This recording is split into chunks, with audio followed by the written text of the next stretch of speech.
Although it will stay cloudy and cool in the north, most places are dry, and temperatures once again reaching 35 Celsius in places. Enough to spark a shower or two for the North Pennines, for the southern uplands, for example. Where these occur, and they will be very isolated, they're likely to bring some very heavy rainfall. Drifting north into central Scotland during Saturday evening. And then a more concerted breakdown in the weather during Sunday, Monday and Tuesday. Hot at first, but an increased risk of some very heavy thunderstorms.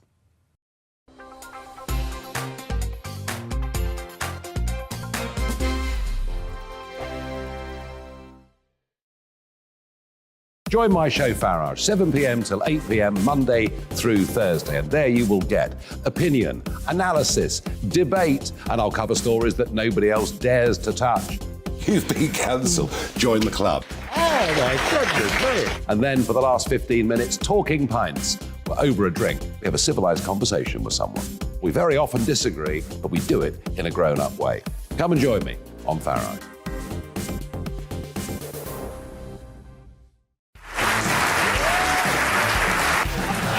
My name is Andrew Doyle. Join me every Sunday evening at 7 p.m. for Free Speech Nation. This is a show where we address current affairs and news stories of the week with the help of two wonderful comedian panellists. I brought in comics because I want to give it a lighter edge, and also they work for less. See you there.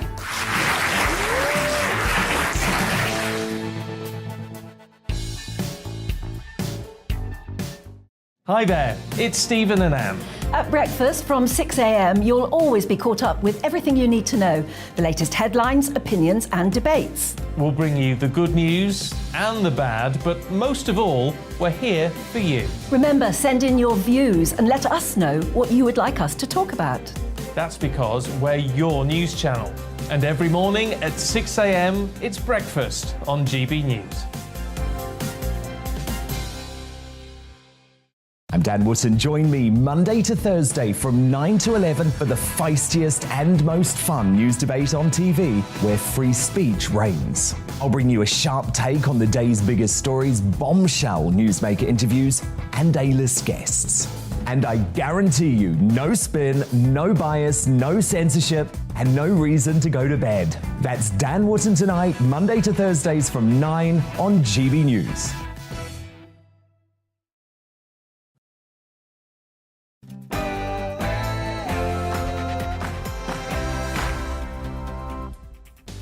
Hello and welcome to the Briefing PM with me, Deanna Davison, bringing you your key political news from this week. I'll be joined for the hour by the political editor for the Sunday Mirror and the Sunday People, Nigel Nelson, to help me digest all the big stories. And here's what's coming up over the next hour. An Iranian man has been charged by the US with plotting to kill former Trump National Security Advisor John Bolton. It's thought to be a revenge attack for the US strike that killed Qasem Soleimani, Iran's most powerful military commander.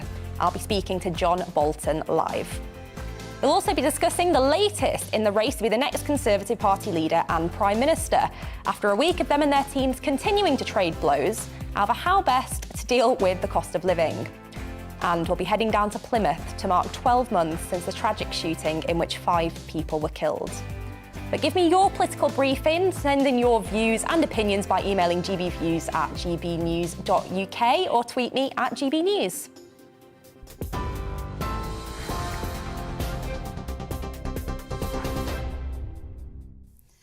Good afternoon, it's 2 minutes past 3. I'm Rhiannon Jones in the GB newsroom. A drought has been declared in large parts of southern, central, east and southwest England. It means more water companies can begin announcing stricter measures to conserve supplies. Months of dry weather sees millions of people facing hosepipe bans, with Yorkshire Water becoming the latest firm to announce one from the 26th. A 4-day amber warning for extreme heat from the Met Office is currently in place for parts of England and Wales. And we can speak to our national reporter, Paul Hawkins, who's at Durley Reservoir in Somerset. Paul, you've been to a couple of reservoirs today. How bad's it looking? Yeah, well, we were at Wimbleball Reservoir earlier. That's about a 45-minute drive from here. Now, that's owned by Southwest Water, and you could see for yourself significant drop in the water level there. Really parched ground, and you could see where the water line had come down. Really, really serious there. And in fact, we stopped to speak to one local who said, "Can you see the top of the church spire?" And I said, "What do you mean?" He said, "Well, that was a reservoir that was flooded way back in the 1970s.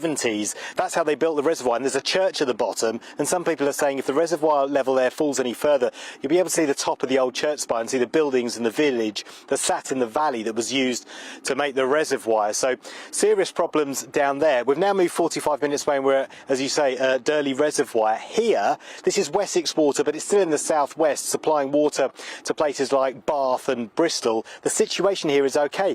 Here, unlike the national average, 75% of the water here comes from groundwater. That is from springs, from sources beneath the ground. Compare that to the national picture, where 30% of water comes from groundwater and the rest is from surface water. So here, a reservoirs like this, 25% of the water is coming from places like this, and 75% from underneath the ground. What Wessex Water have done here, they've had a £230 million investment in a water network that moves the water from underneath the ground into the rivers and into the reservoirs. So they've been able to shift the water around. At the moment, no plans for a hosepipe ban here until since the last one in 1976. Compare that to Yorkshire, where they are about to introduce a hosepipe ban on August the 26th. Up there, they get way more water, way more rain, I should say, than they do here. So it's not just a question of where it rains, you have more water. It's also a question of how you store it, where it goes, and then how you move it around. Plus, of course, how many leaks there are in the pipes as well. And of course, we know that's a significant problem. But the message is that if you are in an area where there is a hosepipe ban, where a drought has been declared, to be much more conservative with your water use, to use watering cans instead of hose pipes. You maybe don't need to wash the car quite so often, take showers a lot less. So this is about water conservation, but also about investment in the water supply as well. But yeah, that's the situation here. Two different, very contrasting scenes here, only 45 minutes apart in the southwest. Contrasting scenes indeed. Paul, thank you very much. Paul Hawkins, our national reporter there. Boris Johnson's admitted the current health of people struggling with the spiralling cost of living and rising energy prices isn't enough. It comes as a new price cap prediction claims the average family's annual energy bill could reach £5,300 by April next year. Speaking on a visit to North Wales, the outgoing Prime Minister also insisted there'll be extra help for the most hard-hit households. That's regardless of who succeeds him.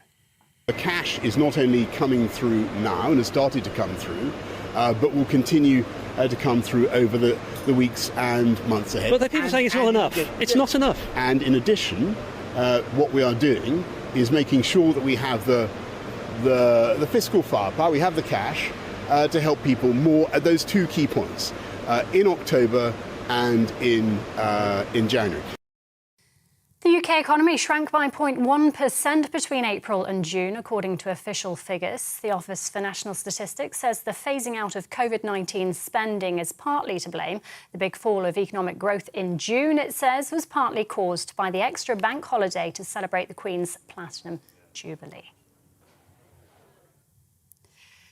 Tens of thousands of rail passengers will face disruption again tomorrow, and some parts of the country will have no services at all. Train drivers at 9 train companies will go on strike for 24 hours in a dispute over jobs, pay and conditions. The industry action will affect several lines, including Avanti, West Coast, Great Western Railway, LNER, London Overground and South Eastern. And that's not all. BT and Openreach workers will stage fresh strikes at the end of the month. Around 40,000 members of the Communication Workers Union will walk out on the 30th and 31st of August in a row over pay. It follows 2 previous strikes earlier in the summer. Tributes are being held in the city of Plymouth today, marking 1 year since 5 people were killed by a gunman in Kiam. A civic ceremony has taken place at the Minster Church of St Andrew, and a community vigil will take place later. Jake Davison killed his mother following a row and then shot 4 others. After the attack, he turned the weapon on himself. The former US president says claims the FBI were searching for classified documents relating to nuclear weapons were a hoax. Earlier, the Washington Post reported agents raided Donald Trump's Florida home on Monday looking for nuclear documents. It comes just hours after the US Department of Justice had asked a federal judge in Florida to unseal the search warrant. Russia and Ukraine are blaming each other for the shelling of the Zaparisian nuclear power plant. Reports suggest it was struck 5 times yesterday, with shelling coming close to facilities storing radioactive material. The UN's calling for the plant to become demilitarised. The shortlist of potential UK host cities for Eurovision 2023 is out. 7 are on it: Birmingham, Glasgow, Leeds, Liverpool, Manchester, Newcastle and Sheffield. The UK was chosen to host the contest after organisers decided it couldn't be staged by this year's winners, Ukraine. This is GB News. We'll bring you more as it happens. Now, though, back to the briefing PM with Deanna.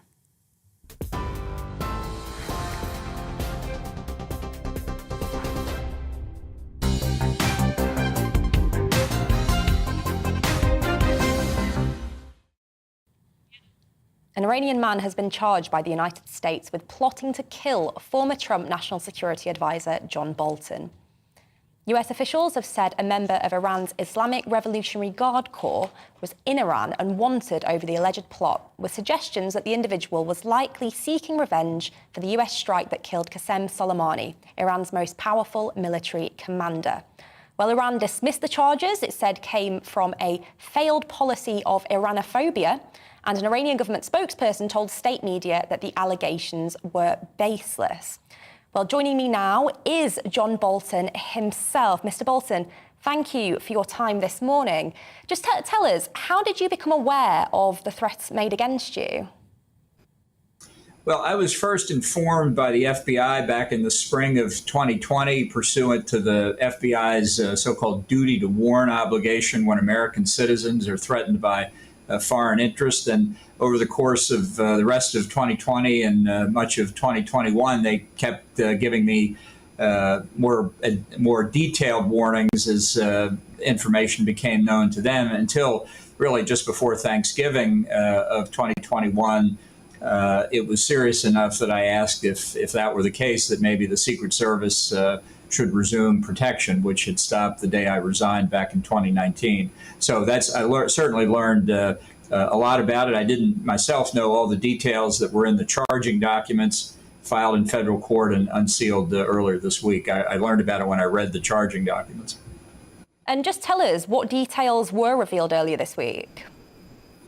Well, very specific things that the government of Iran had done, surveilling my house, my workplace, attempting to arrange a murder for hire transaction, and a whole number of things that were filed in federal court in order to get an arrest warrant against this Revolutionary Guard official, Poursavi. This is the beginning of a criminal complaint process in the United States, not dissimilar from that in the United Kingdom, that ultimately the government would be prepared to prove if it could get Poursavi in custody, prove guilt beyond a reasonable doubt. So it's a level of significant information that's really quite impressive. And on a personal level, how did you feel reading sort of the intensity of the efforts by Poursavi to actually take you down, as it were? Well, I read that they were prepared to pay up to $300,000 for my demise. I have to say I was embarrassed by that number. I would have thought it would have been larger, but what can I say? And you mentioned there about the Department of Justice, being prepared to take this forward. But what are the prospects of the suspect actually being brought to justice? He's in Iran at the moment, and my understanding is there is not a deportation arrangement at the moment with the US. Right. I don't think we're going to get him from Iran. I suspect that what's now happened is that the arrest warrant has been given to Interpol in Lyon, and that arrest warrant would be good in all Interpol members. So I think Poursavi better not travel outside of Iran in the near future. And do you suspect that this was a lone wolf, or have you seen evidence that suggests it was actually state-sponsored? Well, I think the charging documents themselves elaborate in great detail, and the Department of Justice has stated they don't have any doubt that this is the Revolutionary Guards. And we know of other information of other former U.S. government officials who are also subject to attempts to kidnap or assassinate them by the government of Iran. Former Secretary of State Mike Pompeo, former Secretary of Defense Mark Esper. These are people who have acknowledged it publicly. There are others, I don't want to get into names, but there are others that we suspect are also being surveilled and may be subject to these threats. It's really quite unprecedented. I mean, I judge it to be effectively an act of war to try and kill Americans on American soil. And Mr. Bolton, you famously worked for President Trump before disagreeing with some of his policies and ultimately resigning, as you said yourself a few moments ago. The January 6th committee, it feels, is closing in on Mr. Trump. And of course, with the FBI investigations that we've seen this week, what do you think that will do for Trump's prospects of potential election in 2024? Well, I think never underestimate Trump's ability to take what, for an average person being investigated by the Justice Department, as would be regarded as very troubling, and turn it into something that would work to his political advantage. I still don't think ultimately he's going to run for the nomination because he fears losing and doesn't want to be remembered in history as a loser. But he'll certainly talk about it. He's already started to raise money for his political committees off of the execution of the FBI search warrant a few days ago, and I expect that will continue. I would just say there's a lot about this, certainly the Justice Department investigation, we don't know about. Again, it's very similar in the U.S. to what it is in the U.K. Normally, investigations and prosecutions are silent until court filings are made or court appearances is made. That's not the way Donald Trump conducts it, so you can expect it's going to be a little bit different. But there's a lot we don't know, and I think people should withhold judgment at this point. Mm-hmm. So if I were to ask you, do you think this is the end for Donald Trump? Is that you saying that you wouldn't give me an answer? Basically, that's right. As I say, don't underestimate his ability to be the most picked on, bullied person on the planet. Mm-hmm. Well, Mr. Bolton, thank you for your time with us today. That was John Bolton, the former National Security Advisor to Donald Trump. Well, let's bring in my studio guest, Nigel Nelson. Nigel, what do you make of this assassination attempt? It must be terrifying. I mean, it hardly sort of enhances peace around the world, does it? I think that John Bolton's main point there was that this is actually an act of war. And in a sense, we've been through that with the Salisbury poisonings, that when the Russians tried to did poison Sergei and Yulia Skripal, that was a warlike act. When Dawn Sturgis, an innocent British citizen, then died, that became an act of war. When a state is trying to assassinate former officials in the administration, in the US administration, clearly that's an act of war too. So it just means that every time we go a step nearer to having some kind of rapprochement with Iran, things like this take another step away. And obviously we need to talk about what he said right there at the end with regards to President Trump, because it's staggering for us in this country to see this level of investigation going on by the FBI on a former president. Yes, and obviously Donald Trump says that's politically motivated. I think I was interested in what John Bolton said at the end, that he probably wouldn't run. That there is always a sort of question about, would he go a second time? Certainly support's out there. You can see that every time he holds a rally, it's a full house, so he would actually do that. But I can see that the point that he wouldn't want to be the one who had lost at least for a second time. So it might be his ego is such that actually when it comes to it, he'll say, sorry, folks, I'm not going to do it.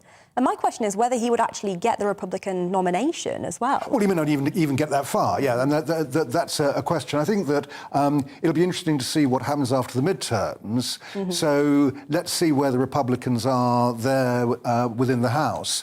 But yes, he may not even get the nomination. It's just that you get the feeling from America that he still has that groundswell of support, that for all the various things he did, for all the various things he got wrong, for at one point taking part in trying to actually overthrow the state, still he retains that huge popularity. So you can see the temptation must be to run, but if John Bolton's right, and that would actually, his ego is too big to lose. And John Bolton said the most picked on man in politics? What do you reckon? Well, him and Boris Johnson probably. But yes, I think that Donald Trump is, but it doesn't seem to faze him. Yeah, incredible. Well, let us move on. A drought has been declared for parts of England as the driest summer for 50 years continues. Parts of the southwest, southern and central England, as well as the east of England, are affected. The Labour leader, Sir Keir Starmer, has been reacting to the Environment Agency's latest declaration. He was asked if water companies are doing enough to fix leaks while parts of the UK are subject to hosepipe bans. Take a look. Water companies aren't doing enough to deal with leakages and other problems. We saw the sewage going into rivers, and I think that some of the regulation should have been better used. I would like to see much greater fines against those companies that aren't doing what is necessary. But there's a familiar pattern here, which is we've got a government with no strategy. This drought, this hot period, was predictable. But as usual, we had no plan from the government, and this is the pattern, this is the character of this government, and that's why we've been arguing that the change that Britain needs is not a change of leadership at the top of the Tory party, it's a change of government and a fresh start for Britain. With climate change, unfortunately, scientists say that we can expect this weather more often. What would Labour do to make the country better prepared? Well, we would have a strategic plan in place in relation to water, but other essentials as well. The regulations that are there are not being used to their full extent, and I think there should be new regulations as well to ensure that we plan for the future. The difference between a Labour government and the government we've got is that we look at the problems coming down the line and come up with a plan to deal with them. The government looks at the problem up the line and puts its head in the sand, and that is the problem we have in this country, whether it's water, whether it's all the other issues that are simply not working. We're stuck with this government that is, frankly, dysfunctional. Well, Nigel, let's come into you for your reaction on what Sir Keir Starmer there was saying. Are you surprised to hear him call out the government? No, I mean, that's the job of the leader of the opposition. That's exactly what he's there for. What he didn't come up with, though, was what the strategy would be if he was Prime Minister. And I think that really Keir Starmer's got to do a bit more of that, that if you're going to criticise, you must say exactly what you would do instead. It's not good enough to say, I would have a strategy in place. He may well have. I think he would be a better Prime Minister than either of the two candidates who are vying for it. And he may well indeed have a strategy. But you have to actually articulate a bit more what that might be. And when it comes down to a drought plan, well, let's see what happens next. I mean, it's only coming into force now. So in my part of the southeast of England, we have a hosepipe ban that begins today. That seems to be a pretty good precaution. I'd rather water came out of my tap than was coming out of people's hoses. So we hope that will actually work. And let's see. I mean, you know, we've got a climate change event quite clearly on the cards. The Environment Agency are putting things into place to deal with it. It is quite true we must make sure the water companies don't waste the water, but let's see what happens next. I mean, hopefully the heat wave will be over after this weekend. I'm sure there'll be a lot of people who disagree with you who are really enjoying the sunshine this summer. But It's a bit too much sunshine at the moment. A little bit. Well, on Keir Starmer there, he's been criticised quite a lot over the past week or two for actually going on holiday during the recess at a time when cost of living crisis is very much on people's mind. Do you think he was right to do so? And regardless of your answers to that, should we have heard more from him regardless on cost of living, but also what Labour's actual plan would be to tackle it? Yeah, I mean, certainly I think that on the second point, that that I think that it's not good enough to talk about strategies. You have to have, we're now getting, you know, quite close to an election. There could even be one in spring next year. So I think you have to start fleshing out policy a little bit more than he is doing at the moment. As far as going on holiday goes, I think politicians deserve a holiday. I appreciate that. Like the rest of us. He's the leader of the opposition, not the Prime Minister. He can't instantly solve things, so there's no reason not to be away at this particular time. Less sure that the Chancellor and the Prime Minister should have been away at this particular period. But I do think you can't say to a politician, look, you can't go on holiday because you're a politician. The important thing is, if there is a crisis, just get back immediately. And obviously Dominic Raab failed to do that with Afghanistan last year. But if you can step on a plane and say, right, I'm back here, I'm taking control, that's the most we can expect, because everyone needs a break. Absolutely, and I certainly think after the last few years and how intense politics has been, perhaps more so than ever. Breaks are even more necessary now than ever before. Absolutely. Well, stay with us, because coming up after the break, we'll be heading to Plymouth to mark 1 year since the shocking attack. Before that, a very short break.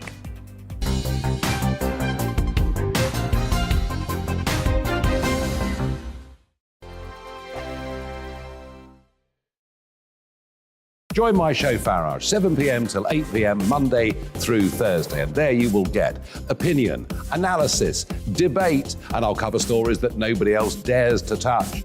You've been cancelled. Join the club. Oh my goodness me. And then for the last 15 minutes, talking pints. Over a drink, we have a civilised conversation with someone. We very often disagree, but we do it in a grown-up way. Come and join me on Farage.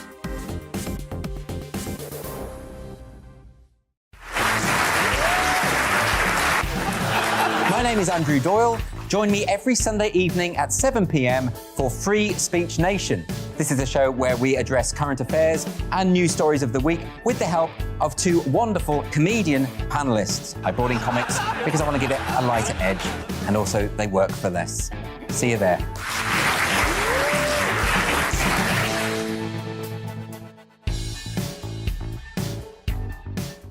Hi there, it's Stephen and Anne. At breakfast from 6 a.m, you'll always be caught up with everything you need to know, the latest headlines, opinions and debates. We'll bring you the good news and the bad, but most of all, we're here for you. Remember, send in your views and let us know what you would like us to talk about. That's because we're your news channel. And every morning at 6 a.m, it's breakfast on GB News. I'm Dan Wootton. Join me Monday to Thursday from 9 to 11 for the feistiest and most fun news debate on TV, where free speech reigns. I'll bring you a sharp take on the day's biggest stories, bombshell newsmaker interviews, and A-list guests. And I guarantee you, no spin, no bias, no censorship, and no reason to go to bed. That's Dan Wootton Tonight, Monday to Thursdays from 9 on GB News. Join me, Darren Grimes, for Real Britain every Saturday and Sunday from 2 p.m. A news hour that comes with a trigger warning. Scorching hot opinion with prominent guests saying the unsayable, and a little bit of weekend fun thrown in. Unlike other broadcasters, I won't be forgetting what the B in our name stands for.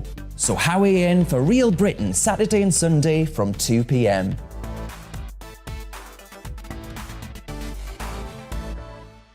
Hello, I'm Michelle Dewberry, and you can join me every weekday 6 till 7 on Jubes and Kerr. Me and my panel will get stuck right into the day's events, and I can tell you, in fact, I can warn you, expect some robust debates, some strong opinions and perspectives from both sides of the fence. It's about you at home as well. I love to read out all of your comments, or at least as many as I can. So join me, Michelle Dewberry, Monday to Friday, 6 till 7 on Jubes and Kerr.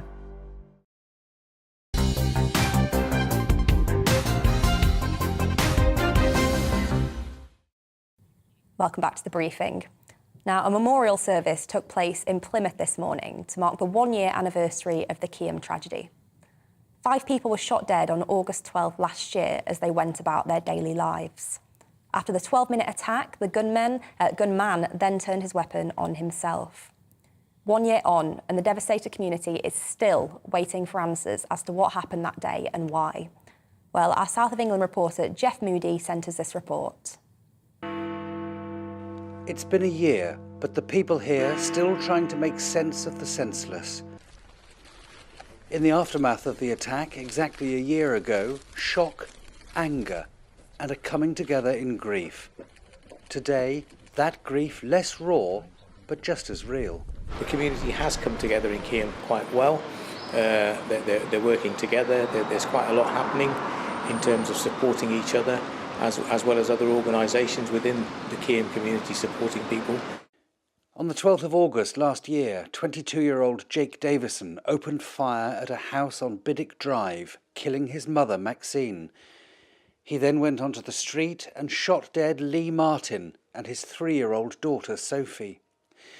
Next, he injured a 53-year-old woman and her 33-year-old son in a house on the same street, before shooting and killing a 59-year-old man in a nearby park. Davison then moved on to Henderson Place, where he killed again, this time a 66-year-old woman.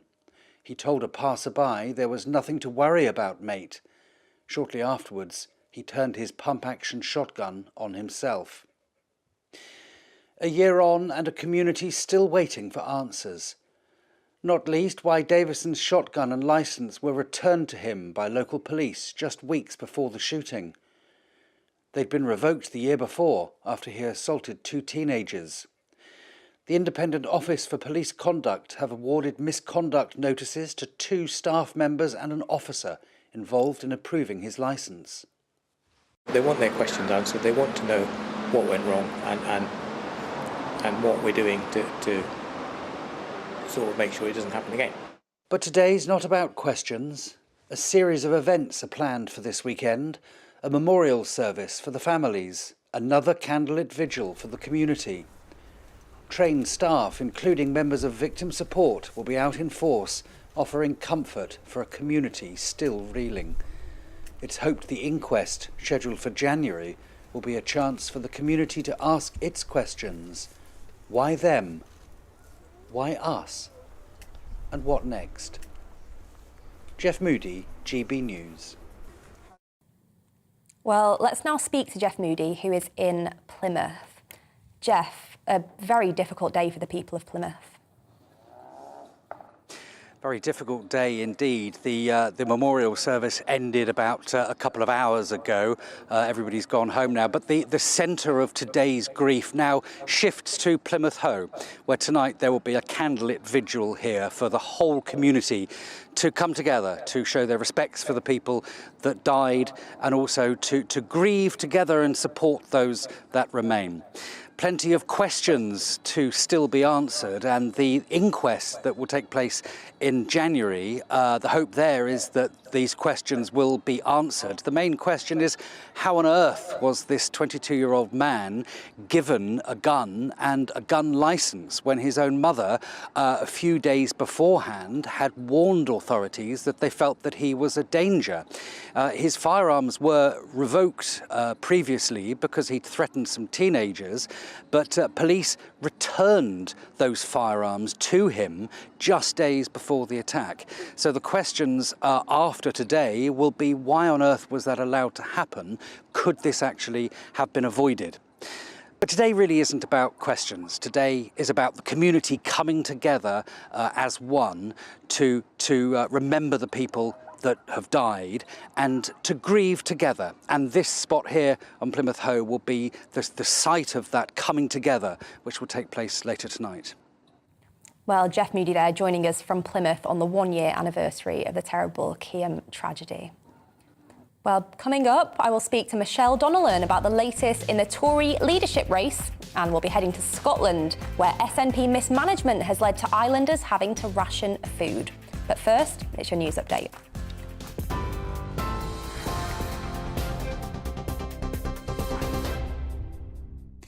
Thank you, Deanna. It's 3:31. I'm Rhiannon Jones in the GB newsroom. A drought has been declared in parts of southwest England, southern and central England and the east. It means yet more water companies may begin announcing stricter measures to conserve supplies. It follows months of dry weather and comes as Yorkshire Water becomes the latest to impose a hosepipe ban. The UK economy shrank by 0.1% between April and June, according to official figures. That compares to the first 3 months of the year when GDP grew. The Office for National Statistics says the phasing out of COVID-19 spending is partly to blame, as well as the extra bank holiday to celebrate the Queen's Platinum Jubilee. Boris Johnson's admitted the current help for people struggling with the spiralling cost of living isn't enough. Speaking on a visit to North Wales, the outgoing Prime Minister also insisted there'll be extra help for the most hard-hit households. That's regardless of who succeeds him. Meanwhile, from Edinburgh, Labour leader Sir Keir Starmer's made claims that his party's been leading on the cost of living crisis. Had the government acted more quickly on the windfall tax, then for many more months families would have been protected under a better scheme by Labour.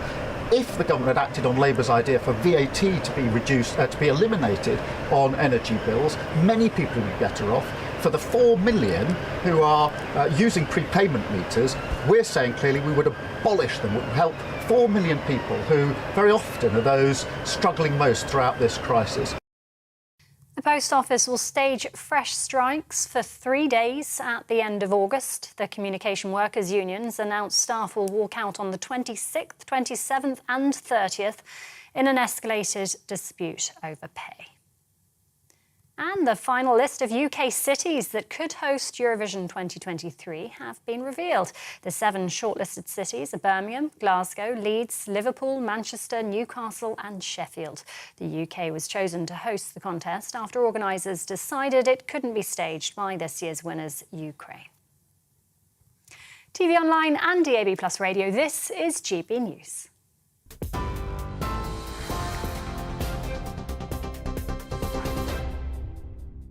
Direct Bullion sponsors the Finance Report on GB News for gold and silver investment.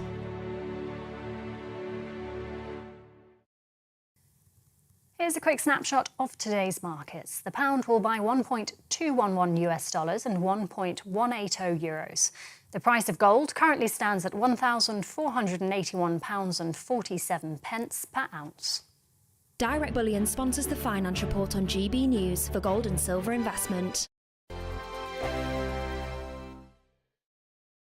Join my show Farage, 7 p.m. till 8 p.m. Monday through Thursday. And there you will get opinion, analysis, debate, and I'll cover stories that nobody else dares to touch. You've been cancelled. Join the club. Oh, my goodness me. And then for the last 15 minutes, talking pints. We're over a drink. We have a civilised conversation with someone. We very often disagree, but we do it in a grown-up way. Come and join me on Farage.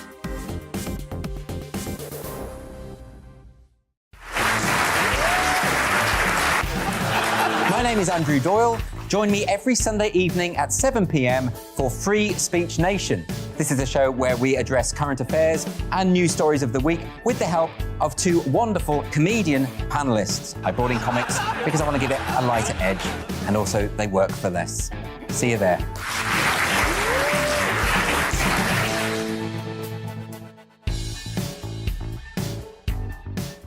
Hi there, it's Stephen and Anne. At breakfast from 6 a.m, you'll always be caught up with everything you need to know, the latest headlines, opinions and debates. We'll bring you the good news and the bad, but most of all, we're here for you. Remember, send in your views and let us know what you would like us to talk about. That's because we're your news channel. And every morning at 6 a.m, it's breakfast on GB News. I'm Dan Wootton. Join me Monday to Thursday from 9 to 11 for the feistiest and most fun news debate on TV, where free speech reigns. I'll bring you a sharp take on the day's biggest stories, bombshell newsmaker interviews, and A-list guests. And I guarantee you, no spin, no bias, no censorship, and no reason to go to bed. That's Dan Wootton Tonight, Monday to Thursdays from 9 on GB News.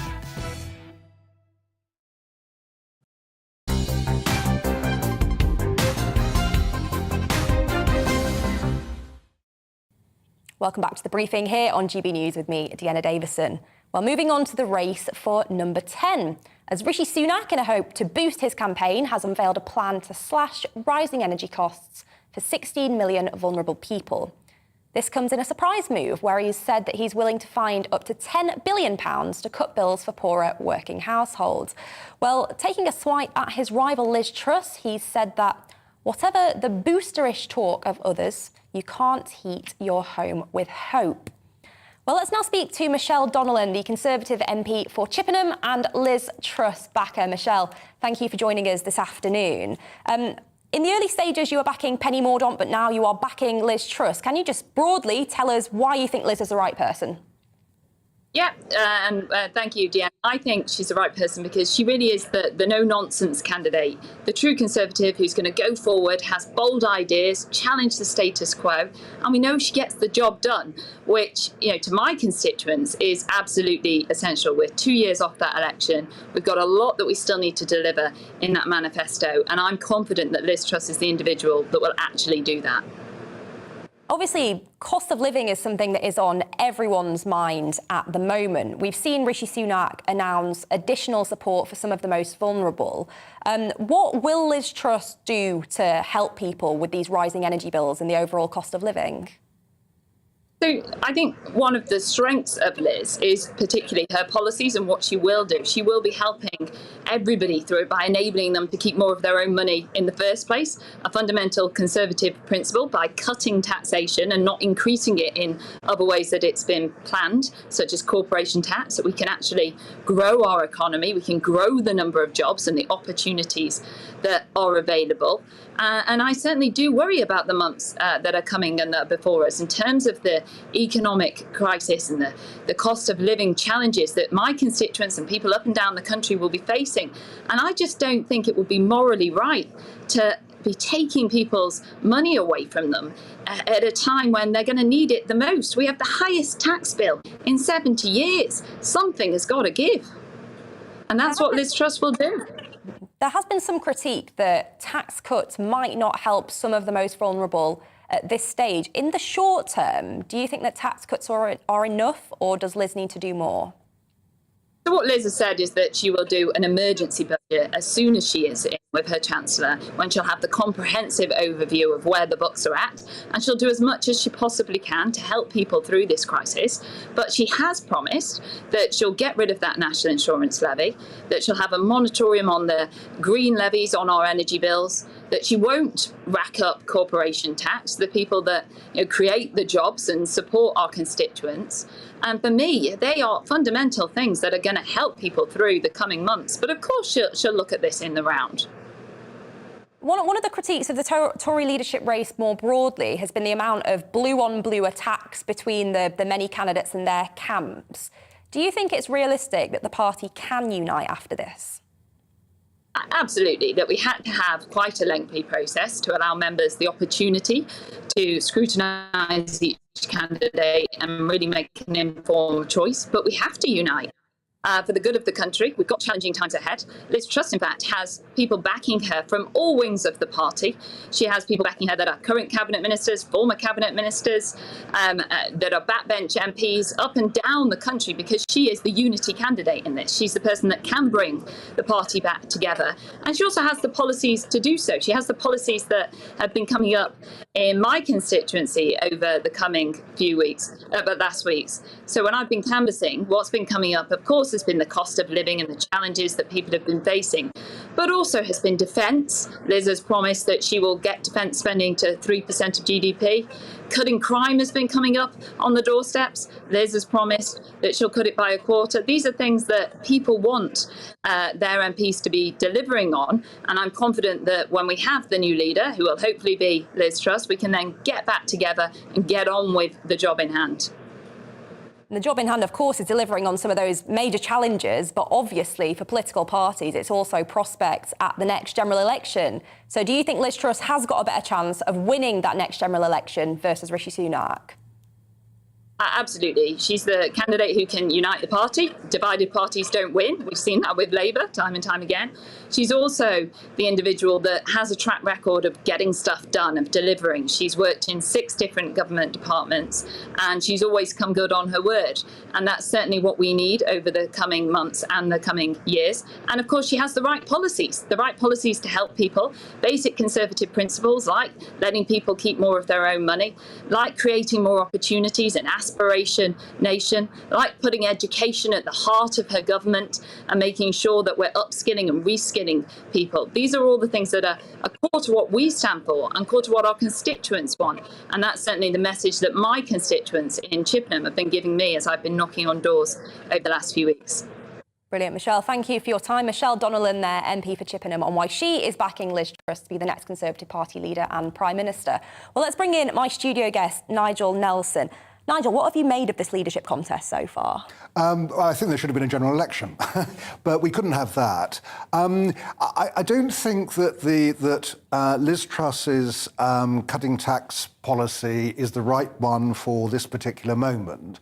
Now, Michelle was totally on message there, but the bits I worry about, I mean, some new figures came out today which would show that the bottom tenth of people would only benefit by 76p a month from the national insurance cut, whereas the richest would get £95. Now, if those figures are right, they come from the Tony Blair Institute, if those figures are right, a tax cut is inflationary because the people who don't need the money will just go out and spend the extra, and the people who do need the money desperately don't get it. On the other hand, we look at Rishi Sunak. So he starts off and he sounded like the sensible candidate. No tax cuts, not the time for it. Let's talk about targeted help for the people who need it to pay for energy bills. Then suddenly he goes off-piste and suddenly starts talking about, oh, I can cut income tax by 4p by 2028. I don't see how that's possible. We're going into, if the Bank of England is right, we're going into a 15-month recession. On the basis of that, we won't get growth. Growth will be slow after that. That's what would pay for Rishi's tax cuts. So not possible. So I'd be rather disappointed with both of them because I just don't think their economic policies add up. Mm-hmm. Well, Michelle there was talking about how the party, in her view, will unite to, I guess, tackle the true enemy, which is Keir Starmer and Labour. Where are Labour at the moment? Because this leadership contest going on, this should be a great time for them to really kind of capitalise, shouldn't it? Yeah, I think what people do is they still have some of the which they will deploy.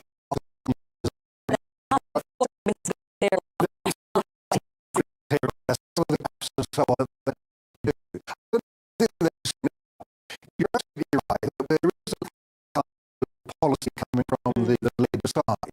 I don't know, but all I can think of is they are storing this up for the manifesto. And there actually is a plan tucked away there that none of us know about.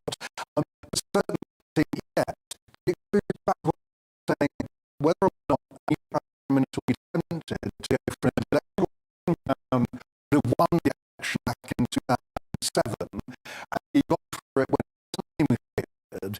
He delayed, it was a huge mistake, and they ended up losing. There is a starting period in doing just that. Over. It feels like it's going to be years until but it's really halfway through. It feels like it's been going on for months and months and months. It really does. Well, let's have a look at Scotland, because Nicola Sturgeon has been accused of abandoning Scotland's islanders on a catastrophic scale after disruption at a state-owned ferry company has led to rationing. Some shops were forced to ration essential items such as bread and milk over the weekend after a ferry operated by Edinburgh-owned CalMac was taken out of service for a third time in a matter of weeks.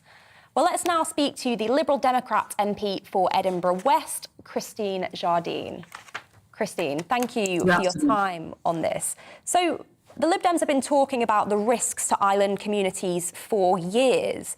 So this can't really have been a surprise to you. Well, this is dreadful what is happening. What we're seeing is the result of years of underinvestment by the SNP in the CalMac services on the West Coast. We've seen passenger numbers, they're down, resilient spending is up from 21 million to 34 million this year on an outdated fleet that's prone to breakdowns. And even the managing director of CalMac, the company, which is, as you say, state-owned, is admitting more delays and cancellations are coming. Now, this is just completely and utterly unacceptable. And we're of the view that Parliament, the Scottish Parliament, should be recalled and this should be discussed because, you know, if this was the First Minister's constituency and half of the transport links to her constituency had been cut, then there would be an outcry. She would face questions, and something would be done about it. But because it's in the Western Isles, and it's far away from the central belt where the SNP attention is focused, islanders are just expected to put up with it, and that's not good enough. Mm-hmm. And Christine, just for our viewers, roughly how many communities, how many people are affected by this? Well, we're talking about vital routes, several key Western Isles routes which were cancelled. Island communities on places like Uig and Skye, Lochmaddy and North Uist, Tarbert and Harris. They're vital community links were lost because a ferry was undergoing repairs last week. And that led to knock-on effects across the network. Now, you mentioned the fact that there's been trouble getting supplies to shops. CalMarket are blaming the supermarkets, but at the same time, if there's no ferry, then it's difficult to get the supplies to the island. And you're talking about island communities up and down the west coast of Scotland.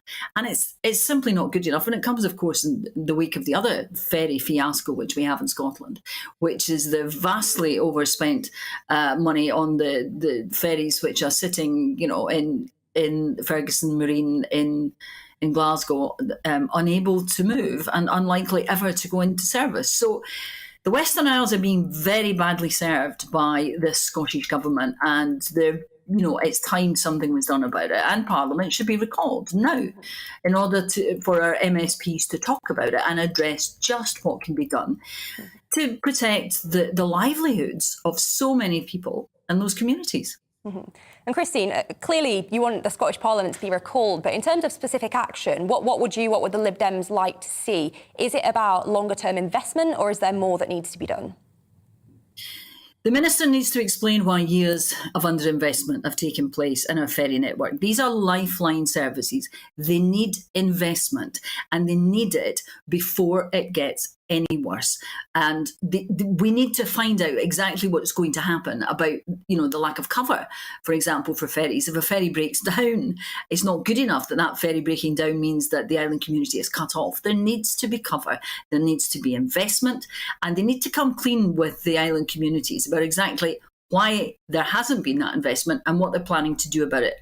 We would like to see investment now in those links. And, it's difficult to explain if, like me, you've always lived in the mainland and you live in an urban community, just how important it is when these lifeline services fail. Mm-hmm. Well, Christine, thank you for your time there. Christine Jardine, the Lib Dem MP for Edinburgh West, on ferry disruption.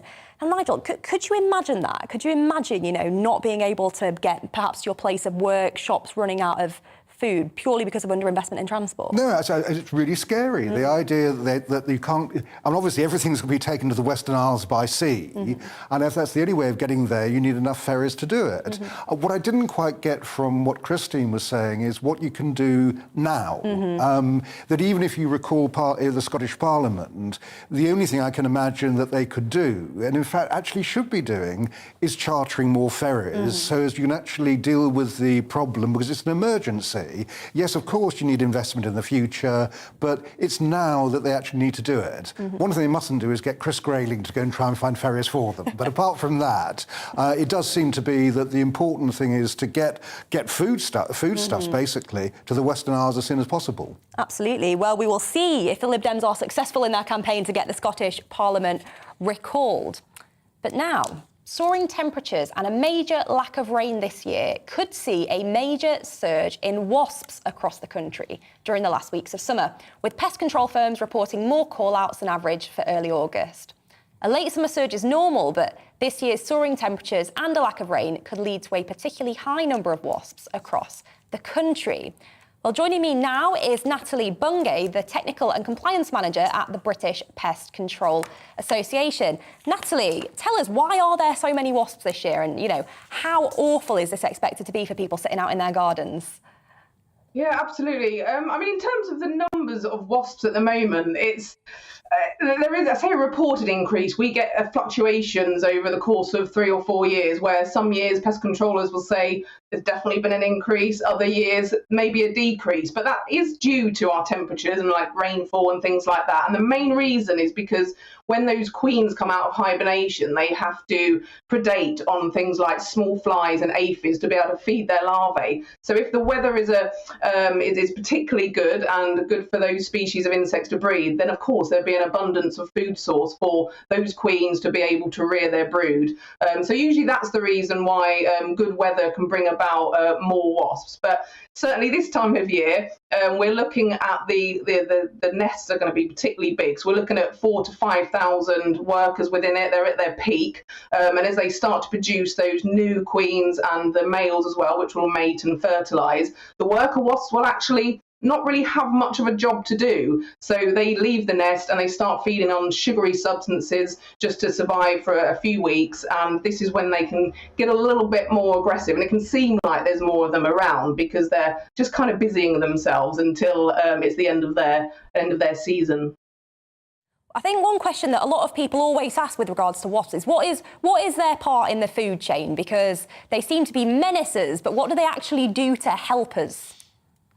So two main things. I mentioned one of them just a moment ago. They're a great pest controller themselves, to be honest, in our gardens, dealing with small insects or aphids that might be attacking your, horticultural side of things, your plants. So they're good for that. So if you've got them in your garden, they can be certainly healthy for your plant health. But also they are pollinators. They're not as effective as honeybees are or bumblebees, but because of their behaviour and the way that they may predate on aphids and land on plants, that actual physical process, they transfer the seeds and the pollination to other sort of the male or female side of the plant and actually pollinates them. So they're accidental pollinators, but they do pollinate. So yeah, they're pretty important, and we do appreciate them. It's just sometimes they can be in areas where they can be a bit dangerous. Mm-hmm. And in terms of practical steps that people can take to try and keep wasps at bay, what things can people do at home to try and keep them out of the garden or out of the house? So the main thing will be is keep an eye out. If you notice any extreme activity around the soffits of your house or in a particular hole in some soil or a bush where the wasps are flying kind of in and out in a straight line like this, that might mean that there's a nest there. Now, if you can leave it alone, that's great. But if you feel that it's in a position that could be risky to anybody, if anybody's allergic to wasp stings, things like that, you can contact a pest controller who can come and deal with it. But if you can leave it in place, then just make sure when you're sitting outside, keeping your drinks covered, your food covered, try and prevent taking them out if you can. But of course, this weather, we want to be outside, don't we? So you can buy things called like wasp pots, and basically it's a pot with a sugary substance. And if you place that away from where you're sitting, then hopefully it will draw them away from where you are. And again, you can enjoy your garden a little bit more safely. I'm definitely going to be investing in wasp pots. Natalie, thank you for your time today. Natalie Bungay there from the British Pest Control Association. Nigel, I need to ask this as a Tory MP. As a Tory MP, what's more annoying, wasps or Mirror journalists? I think wasps, of course, but you probably have an opposite point of view. I think I would agree with you on wasps. What I'd like to know from Natalie is, what do you do when a wasp's sort of flying around you? I've been seeing them in my garden since about June, which is really early.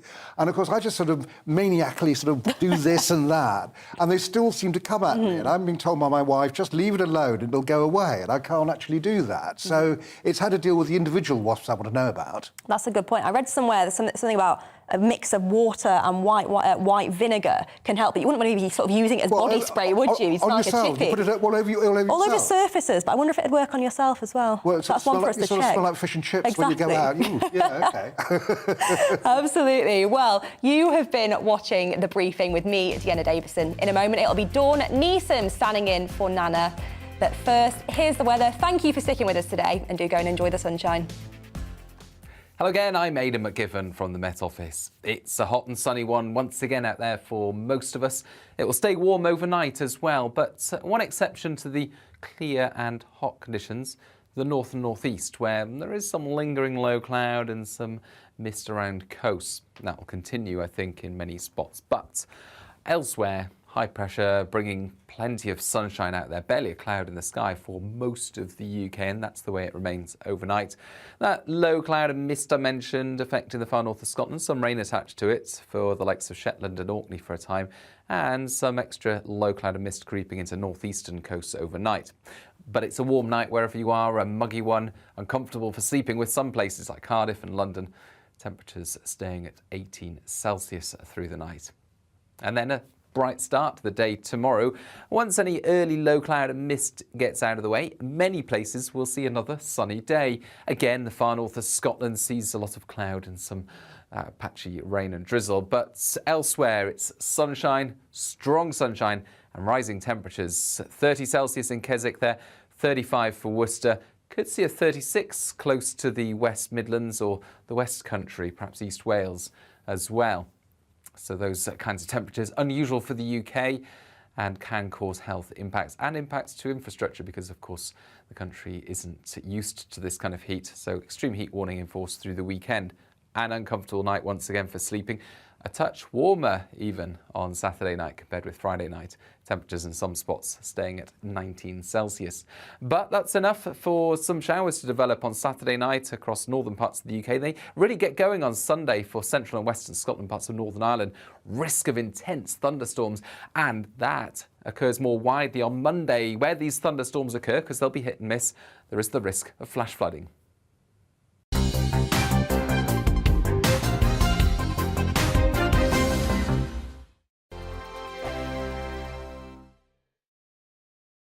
Join my show, Farah.